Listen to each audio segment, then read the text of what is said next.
Ketika Perang Dunia II berkecamuk, Amerika Serikat melakukan penelitian khusus terhadap pesawat-pesawat tempurnya yang dikirim ke medan perang. Setelah kembali dari misi tempur, pesawat-pesawat itu dibawa ke hanggar dan diteliti oleh para pakar pesawat. Orang-orang di kantor militer itu mencari tahu bagian-bagian mana saja dari setiap pesawat tempur mereka yang bolong ditembus peluru.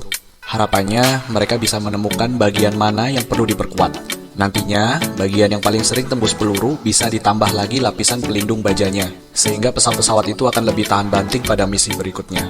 Mereka menemukan bagian ekor dan sayap pesawat paling banyak tertembus peluru musuh. Maka kesimpulan logisnya, bagian inilah yang perlu diperkuat, supaya nanti pesawat bisa lebih tahan tembak di bagian-bagian tersebut. Namun kemudian, seorang ahli statistik keturunan Yahudi Hungaria bernama Abraham Wald punya pendapat lain.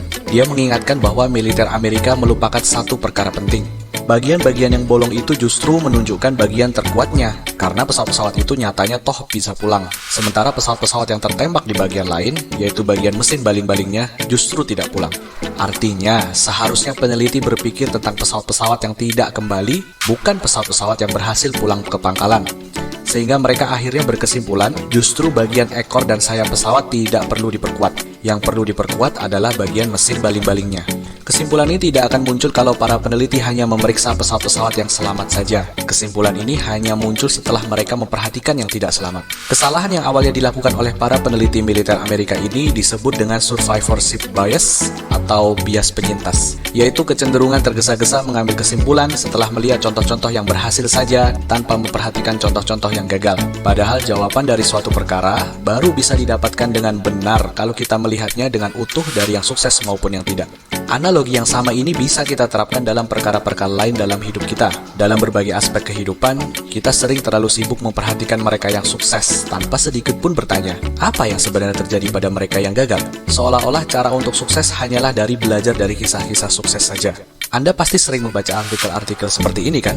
Tapi apakah betul artikel-artikel ini benar-benar akan memberikan pelajaran sebenarnya bagi kita untuk mengikuti jejak mereka menjadi orang sukses? Rolf Dobelli dalam bukunya The Art of Thinking Clearly menyinggung soal survivorship bias ini dalam chapter satunya yang ia beri judul Why You Should Visit Cemeteries, atau kenapa Anda perlu menyambangi pemakaman. Kira-kira dia bilang begini, karena kesuksesan terus-menerus diekspos, kita jadi lebih mudah melihat kisah-kisah sukses itu ketimbang yang gagal. Kita melihat banyak cerita sukses, misalnya tentang orang yang resign dari pekerjaannya, lalu kaya menjadi wira swasta.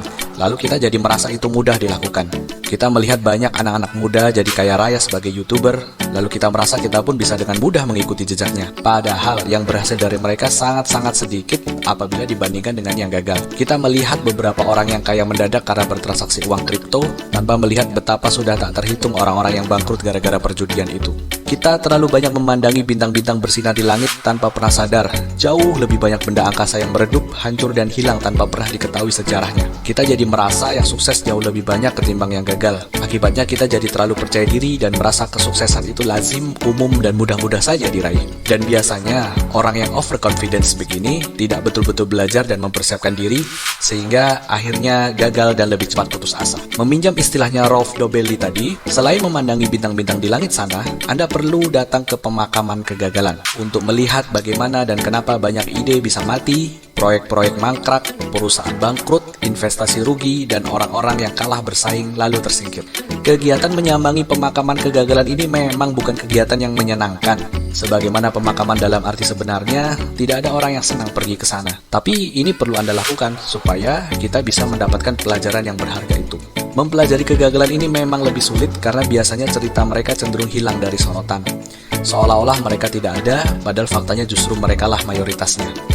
Orang-orang sukses lebih mudah diundang talk show daripada yang tidak. Orang berhasil lebih menarik perhatian massa daripada yang tidak. Padahal mereka yang cemerlang itu selalu hanya memberikan satu sisi cerita saja saat kita juga membutuhkan yang satunya lagi. Kita hanya akan benar-benar belajar jika mengetahui mengapa sesuatu itu berhasil dan mengapa sesuatu itu bisa tidak berhasil.